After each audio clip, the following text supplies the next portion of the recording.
is a statement in Isaiah basically saying the world is falling apart. Staring back at Israel, saying judgment is turned away backward and justice stands afar off. For truth is fallen in the street and equity cannot enter. What's a God to do? And he saw that there was no man, and he wondered that there was no intercessor. An intercessor basically means one who fills the gap. If you have a walled city and there is a hole in the walled city, just this little part that is like broken down, it's like a pile of rubble, and actually you can sneak through it. There's a vulnerability in a time of war. If you have an enemy, what's an enemy looking for? The gate, to try and scale the gate? They're looking for breaches or holes in the wall. They're not stupid. They're not going to waste their time going through the front door when they can go through a side little broken down breach. So the enemy, by his very nature, is constantly watching the integrity of the wall. He's looking for holes. We have massive holes in our life that give the enemy access to do with our life what he sees fit to do. We can say, that's horrible, I'm a Christian. Yeah, you're a Christian with breaches. You are not supposed to be a Christian with breaches. One of the key definitions of Christianity could be a man or a woman whose walls are repaired, who is made strong. Why?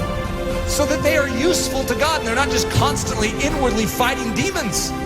They can be outward focused.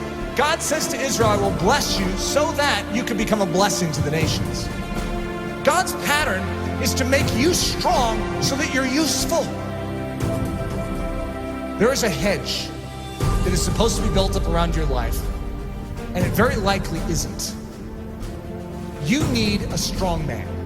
You need someone who can step in and fight off that enemy to make you strong so that you can start focusing outward instead of on your own issues. Most of us as Christians, the church is so weak because we have literally less than 1% of our time that is able to focus outward because we are so caught up in our issues and our difficulties. Even the healthiest among us, we have issues. We have difficulties, whether it's relational, whether it's financial, whether it's health, we have issues. And there's a dying world out there. That estimated 150,000 people died and went to hell today? Let's think about this. What did we all do about it? Did we take a step forward in beginning to do something about it? Or are we just stemming the tide from our life falling apart even more than it is?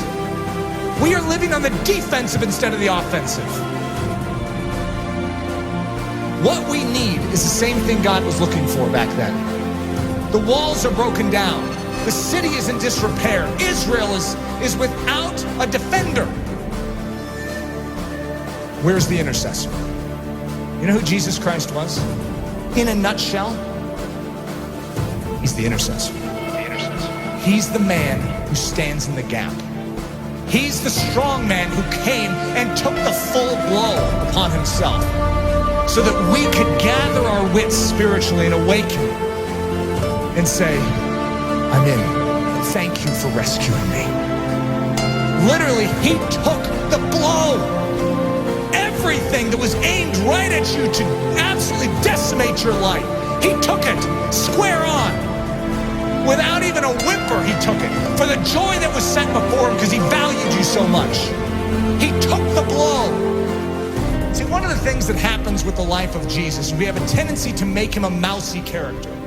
We have a tendency to diminish his manly strength. We are talking about the greatest warrior of all time.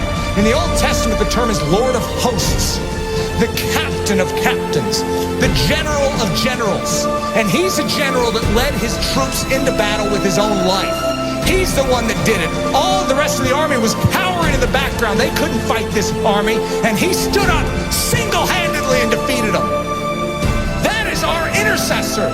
That is our king. In the same way that he stood for you then, I want you to know, he still stands for you now. When you behold the cross, and you behold the resurrected Christ, and when you behold the ascended Christ who sits at the right hand of the Father, you no longer will just remain where you are. you will say, God, do it all within me. For your glory, make me strong. Make me strong to give. God is looking for an intercessor, someone who will make up this breach.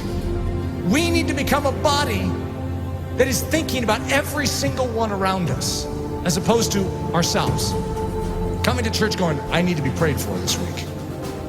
What about who can I pray for this week? Just a different mindset. It's not what this church can do for you, but what you can do for Jesus Christ and this church.